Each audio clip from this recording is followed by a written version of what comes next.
بہت ساری چیزیں سیکھنے کی ہیں اس خاندان سے. رواداری اور خودداری بھی سیکھی جا سکتی ہے. جب یہ لشکر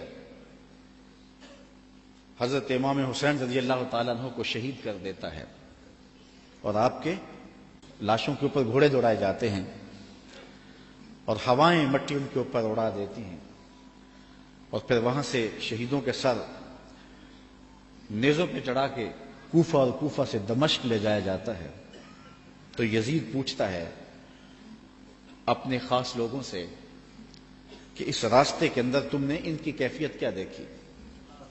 یزید بدبخت کے دل میں یہ تھا کہ میں اب بھی فاتح بن جاؤں، امام زین العابدین ڈر کے گھبرا کے مشکلات سے میری بیعت کر لیں، کیونکہ اگر امام زین العابدین بیعت کر لیتے تو کربلا کی ساری داستان زیرو ہو جاتی.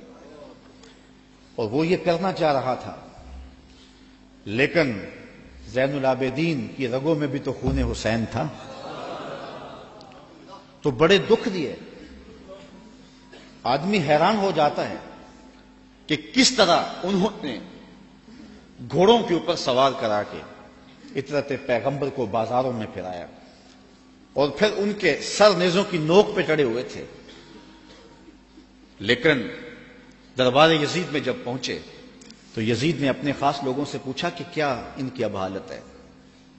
لاشیں کٹ کے وہاں پڑے ہوئے ہیں، سر یہ ہیں، تو اب تو دب گئے ہوں گے. تو جو اس نے جواب دیا اس سے اس خاندان کی خودداری اور غیرت دیکھو.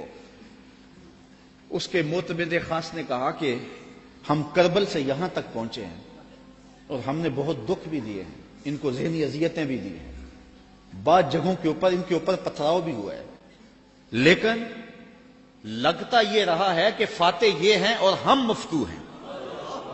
ان کا انداز اور ان کا تیور ہمیشہ یہ بتاتا رہا ہے کہ اصل فاتح یہ اور مفتو ہم ہیں، اور حقیقت ہے بھی یہی. اقبال کہتا ہے جو دلوں کو فتح کر لے وہی فاتح زمانہ، جو دلوں کو فتح کر لے وہی. حشام بن عبد الملک بنو امیہ کا بڑا تگڑا حکمران گزرا ہے. حج کرتا ہوا حجر اسود کے سامنے آیا، دل میں آیا کہ میں حجر اسود کو چوموں. ہجوم اتنا تھا کہ چوم نہ پایا. جن لوگوں نے حج کیا ہے منظر آنکھوں میں گھوم گیا ہوگا. تو اتنا ہجوم تھا کسی نے بادشاہ کی پرواہ نہیں کی، راستہ نہیں دیا. وہ ایک سمت کھڑا ہو کے منتظر رہا کہ کوئی رش کم ہو تو میں حجر اسود کو بوسہ کروں. اتنے میں امام زین العابدین بھی طواف کرتے کرتے آئے. وہ رک کر کے جب حجر اسود کو دیکھنے لگے تو لوگوں نے راہیں چھوڑ دی، آگے بڑھے، حجر اسود کو چوما اور پھر طواف میں لگ گئے. حشام کو بڑا غصہ آیا کہ میں بادشاہ وقت اور میرے لیے لوگوں نے راستہ نہیں چھوڑا اور ان کے لیے راستہ چھوڑ دیا. تو وہ اپنے درباری شاعر فرزدق سے کہنے لگا من ہاذا، یہ کون ہے؟ حالانکہ وہ جانتا تھا یہ امام زین العابدین، لیکن اس نے تحقیر کرنے کے لیے تجاہل عارفانہ برتتے ہوئے کہا من ہاذا، اے کون ہے؟ وہ جو فرزدق شاعر تھا تو بادشاہ کا درباری شاعر، لیکن آج اس کی غیرت جاگی. جب اس نے کہا نا من ہاذا، یہ کون ہے، تو فرزدق نے کہا بادشاہ تو نہیں جانتا یہ کون ہے؟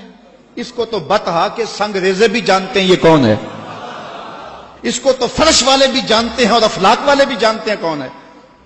کہا یہ تو فاطمہ کا بیٹا ہے، یہ علی کا شہزادہ ہے، رسول اللہ کا نواسہ.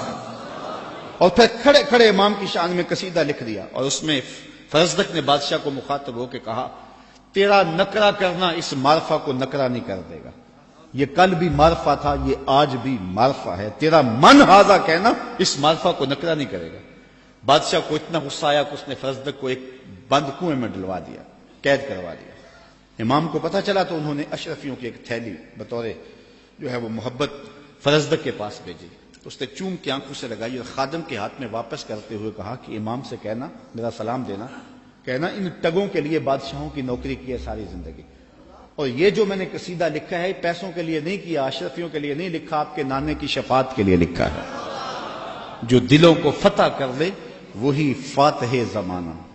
آپ پورا شہر ڈھونڈ لیں، آپ کو شمر نام کا شخص نہیں ملے گا، آپ کو خولی نام کا شخص نہیں ملے گا، آپ کو ابن زیاد نام کا شخص نہیں ملے گا، آپ کو یزید نام کا شخص نہیں ملے گا. اور اگر آپ ڈھونڈنے نکلے دور کیا جانا اسی محفل سے ڈھونڈ لے، ہزاروں علی کے نام کے ہوں گے، ہزاروں حسین کے نام کے ہوں گے، شبیر کے نام کے ہوں گے، اور کتنی تجھے محبتیں اے فراز چاہیے، ماؤں نے تیرے نام پہ بچوں کے نام رکھ دیے۔ جو دلوں کو فتح کر لے وہی فاتح زمانہ۔